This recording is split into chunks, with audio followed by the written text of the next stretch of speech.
Question 240. Should religions have exemptions to public safety rules? No. Is that in general? Because that, we could definitely push a lot of people up to fix the roof in the church with no safety rules. In what is there any context to this question? No, none whatsoever. Then no. Should they be allowed to gather when there is a viral outbreak? No. I don't think they should be allowed to gather at all, but... you Right. mean, Jen? It's just a crutch. They don't need it. They don't.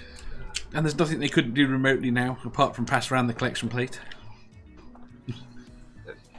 Pass around the PayPal link. It's not the same, though. It lists who you are. Pass around the Bitcoin link. That one jerk, he's only been given $1 for 3 months. Yeah. He's not tithing. Don't they usually make them put their money in an envelope so they can keep track of how much money the parishioners are giving? Some do. Yeah. So that Those ones could work with a PayPal link. You can donate anonymously on a PayPal link, though. You can on a PayPal fund, I think. One of the PayPal things you can. Yeah. But the church doesn't want to give away the percentage. The money is theirs, damn it. They don't like other people having a cut. It's their scam. Where do we get to cut them up? So no one is going to try and defend the religious freedom to meet. Nope. Not if I can't go to the fucking what am I talking about? If I can't go around for my role play evening, they can't go around for their church evening. They're pretty much identical. Yes. What type of role play are you playing? That a good exists. It's kind of set in similar to the Fallout universe. I have only played Fallout Shelter. So I'm just imagining that you're little people trying to collect resources. No. Well, we are trying to collect resources sometimes, but what do we do?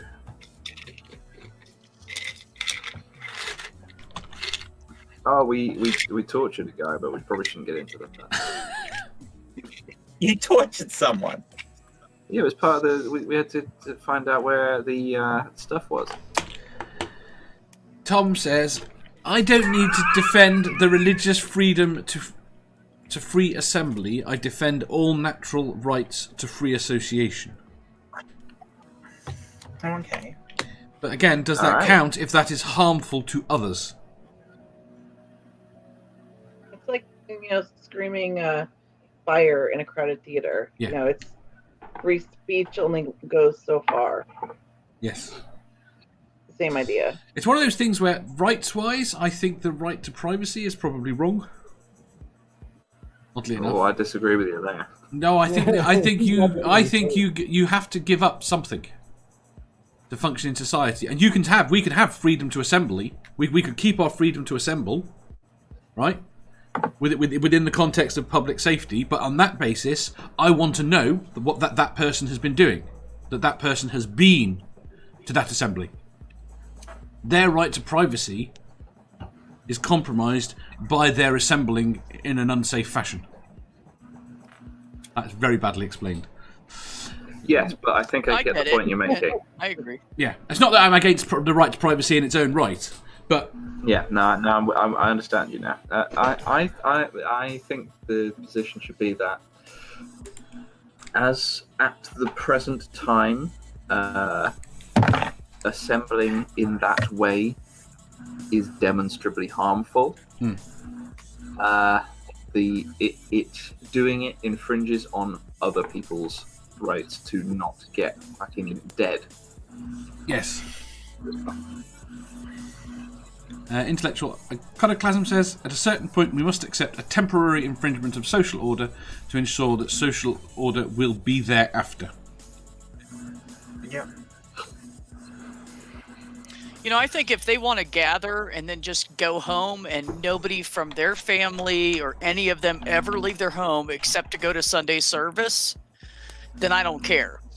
But they gather, they mix shit around, and then they go out everywhere, and we have to deal with it. But they're covered in the blood of Jesus, so they're totally protected. See, this is the problem. When they believe that what they are doing is demonstrably good. Did you see that video, B? Yeah. Oh no, I know. I know what they think. I know. They also think if they just pray to God that they're all going to be fine and bills will be paid and diseases will disappear, and that's why half the people that think that live in the hood and have no money because they're just waiting for God to solve it for them. Exactly. So only people called Bill are going to get paid? Right. So my thoughts on it have just gone out of my head as soon as I started speaking. So come back to me. The problem I have with going slightly down the route because I did.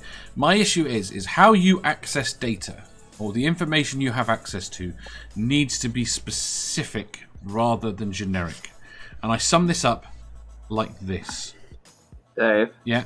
What context are we in right now? Well, just in context of generally accessing other people's information. What rights you have to access to invade other people's privacy. I would say as close to zero as humanly possible. I disagree. And I'll explain why. Okay? I do not have a right to know that my next door neighbour is a paedophile. I do have a right to know whether or not my next door neighbour can be trusted with my children. Okay? How do they do it over there? Because over here you can look up people on an app and see where all the pedophiles are in the area. I very much disagree with that.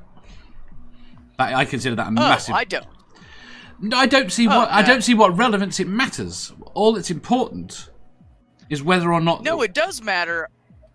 Go ahead. Go on. What is important is whether or not your children are safe.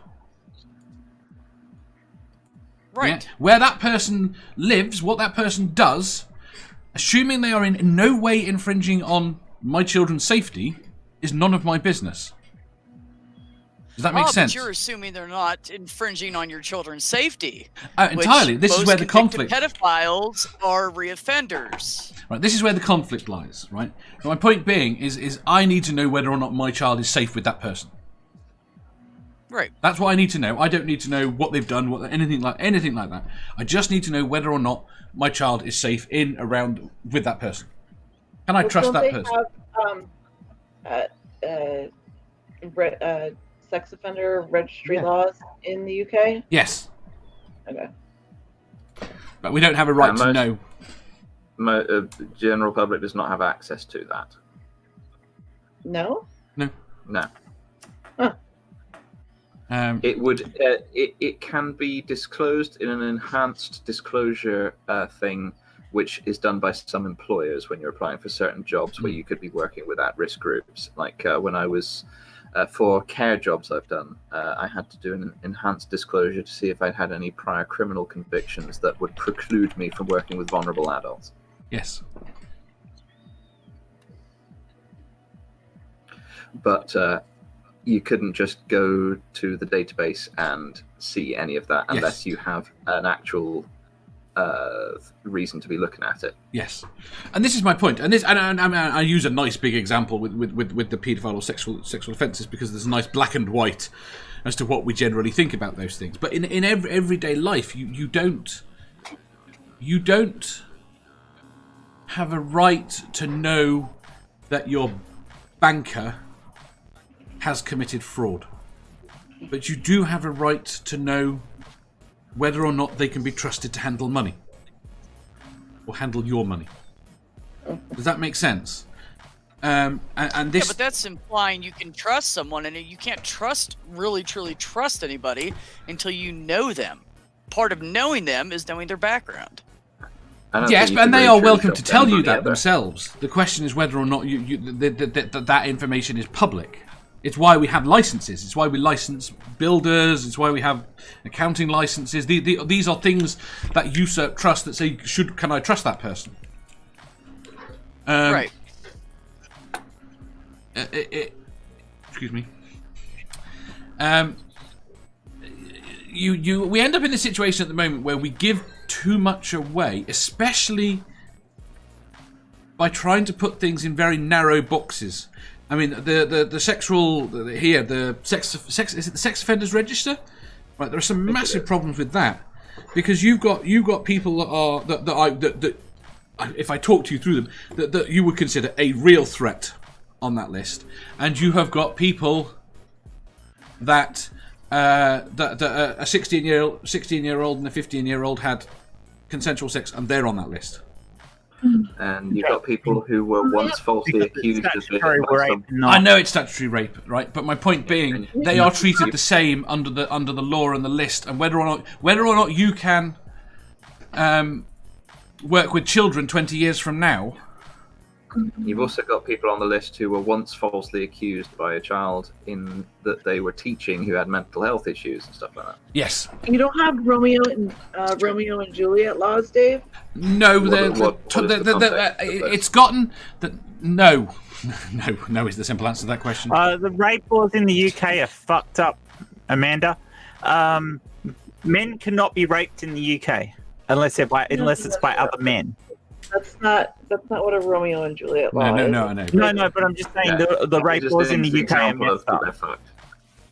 Yeah, they're fucked up. It's an example of how fucked up they are. So a woman cannot rape a man in the UK. It's not legally possible.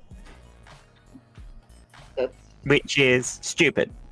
What's intriguing is the fact that we had someone convicted. Depends on the situation. It does, very much so. But yes, going way off here, way off track. We basically got to the point where we think that religious freedoms should not have. I just wanted to put religious people to fix their own rule. What? I know. Badger? Whoa, everybody slow down.